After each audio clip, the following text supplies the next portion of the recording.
Dare to Lead. Written by Brené Brown. Summary. Close your eyes and think about the quintessence of daring and bravery. Who, or what do you picture? Dare to Lead is a counter-narrative about modern workplace culture that offers vulnerability, trust, values, and resilience as the most crucial leadership qualities. Daring to Lead is about being brave enough to embrace leadership that exposes fear and uncertainty. Author Brené Brown has become the doyen of imperfection, shame, and vulnerability, and her insightful wisdom has inspired millions of people. She's a professor, public speaker, researcher, and best-selling author who challenges us to see the world and ourselves in new ways.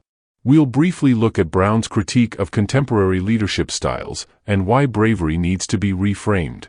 Furthermore, we'll examine how to be better leaders, how to foster healthier work cultures, and how to be brave and vulnerable. By providing courage-building skills, we're shown alternative and more gentle ways to show true bravery. And mastering bravery is the cornerstone of promoting creativity and innovation. Toxic work culture. How do you feel when you make a mistake at work?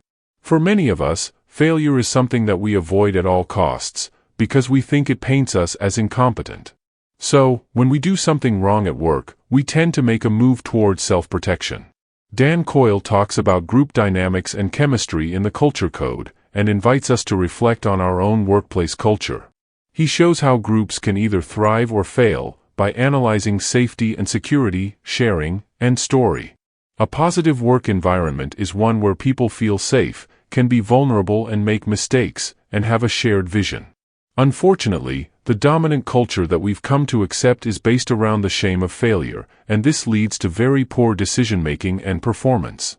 When it comes to leadership, this can manifest itself as the need to appear dominant and not admit to failure, or to avoid hurting people's feelings by holding back criticism. The knee-jerk reaction to failure is often passing the buck or shifting blame.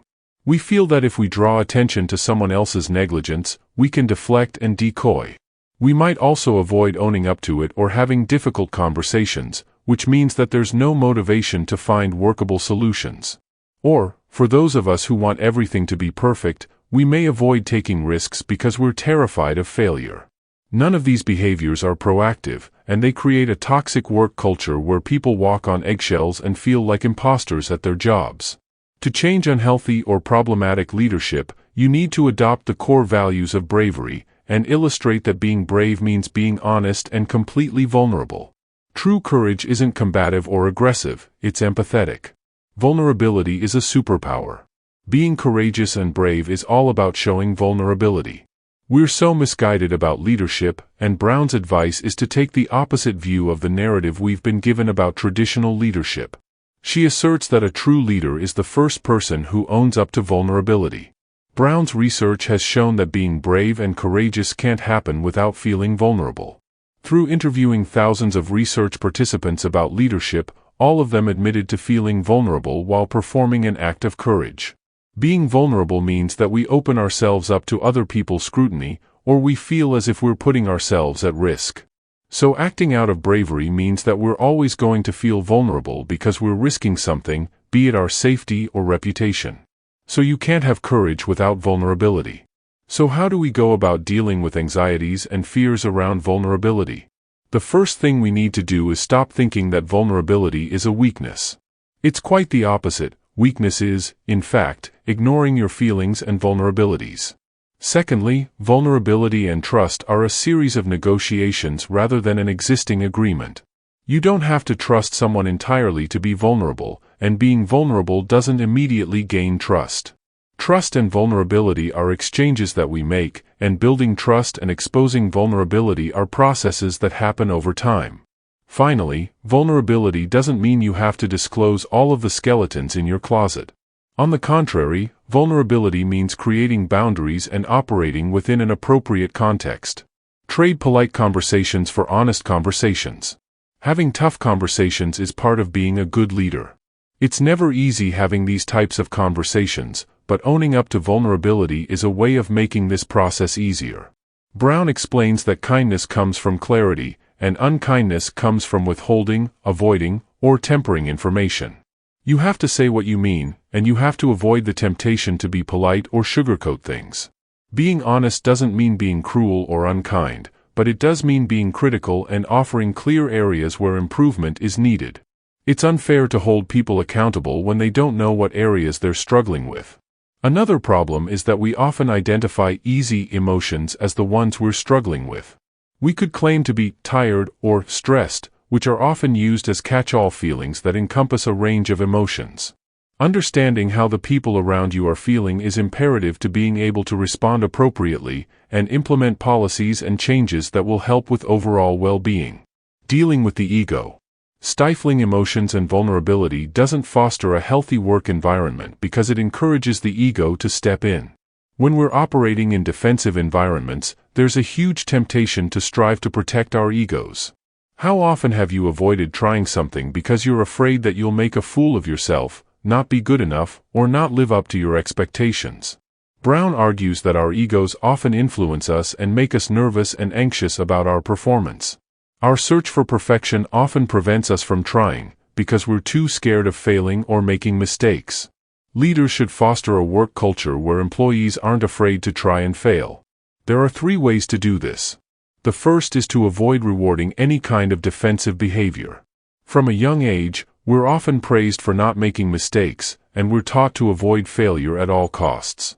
We often see people getting rewarded for so-called perfection, but this isn't healthy, because no one learns from doing well all the time. What's more, we often jump towards criticism without offering solutions or ideas. It's crucial to view criticism and solutions as acts that happen simultaneously. Secondly, when people are acting defensively, it's essential to call them out on this behavior. Having open communication is one of the most imperative things for being a good leader, and we must be brave enough to stand up to defensive actions. Making suggestions for improvements and providing honest feedback is part and parcel of being a good leader. Finally, when dealing with ego, remember to recognize team members and employees who are making improvements. When other employees exhibit brave and vulnerable behavior, it should be pointed out as an excellent example to follow. There's no shame in shame. Shame is a genuine and compelling human emotion. Shame often comes with feelings of anxiety, guilt, and worthlessness. When we feel like we haven't achieved our goals or lived up to expectations, we often look at our self-worth and feel that we're not good enough. Brown takes a different approach to shame and argues that there are more healthy ways of dealing with it. Ways to deal with shame in healthy and progressive ways is to be open about it. Again, the key word is empathy. When we show support and empathize with those experiencing shame, we can move past these feelings and use them as a growth experience. For Brown, being a courageous and effective leader is about harnessing the power of empathy. We all have bad days at work. There are some days that we wish we could forget. Maybe it's a botched presentation, an awkward meeting, or a big mistake. A good leader won't ignore these experiences. They will make a connection and display empathy. Employees need to know leadership has their backs, and empathy is a way to encourage and give feedback and support. What are your values? Dealing with vulnerability takes practice and persistence. Another skill of daring to lead is identifying and honing in on core values so that you can be more resilient. What are the things you'd put on your list of values? No doubt you're thinking of quite an extensive list of things that you value. It's easy to rattle off values. The tricky thing is narrowing them down to a few core values. Having a solid sense of values is essential, because when things get tough, they force us to focus on what really matters.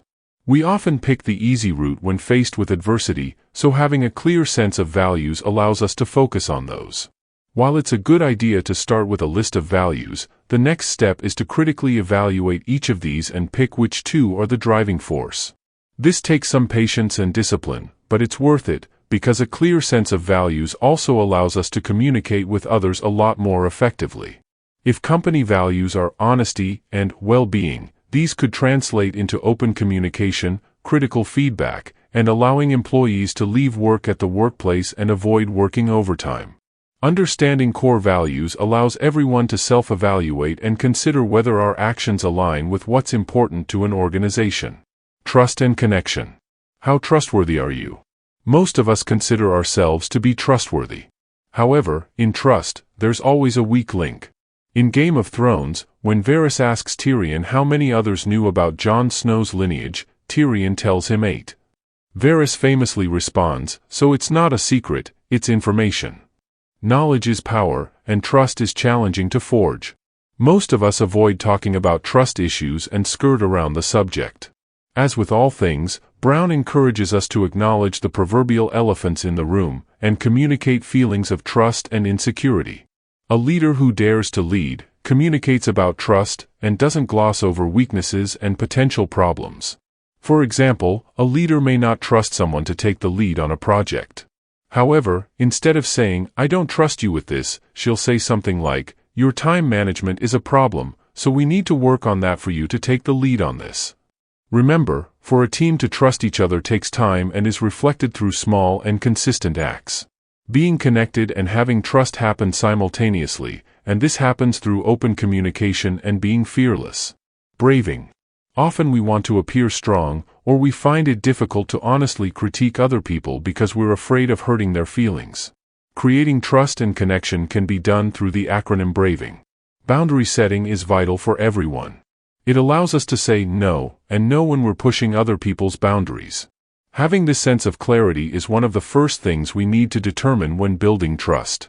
You can't collaborate if you don't know what a person's limits are. Reliability means that everyone is governed by sticking to deadlines and fulfilling their roles and duties. If someone can prove that they're reliable, this garners trust. Next comes accountability.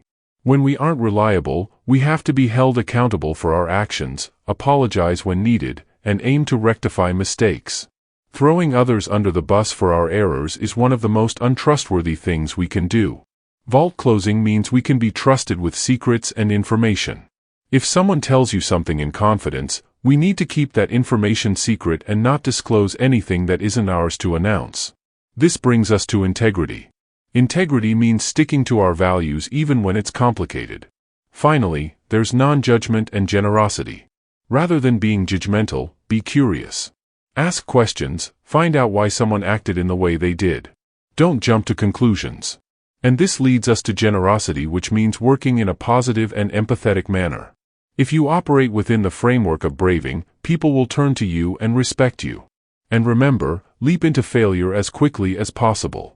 By showing that you can fail, you'll inspire others to take risks and seek out creativity and innovation.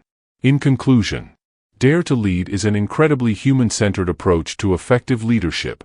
It looks at what makes us human, and offers a gentler approach to getting what we need from others. It's not forceful or aggressive, and yet it's the most effective way to nurture the best elements of human nature and collaboration. Brown shows us that being vulnerable is the bravest thing we can do. We all need to strive to expose our weaknesses and genuinely self-evaluate ourselves. It's not about that typical scenario where we disguise strengths as weaknesses. It's about acknowledging our actual faults and leading by example. So focus on communication and empathy, interrogate your values, and take charge by cultivating trust and resilience. Power needs to be summoned, and we do this through accepting and embracing our vulnerabilities. By pragmatically scrutinizing our feelings, we're better equipped to deal with them rather than numbing them. The new definition of a great leader is one who dares greatly and leads gently.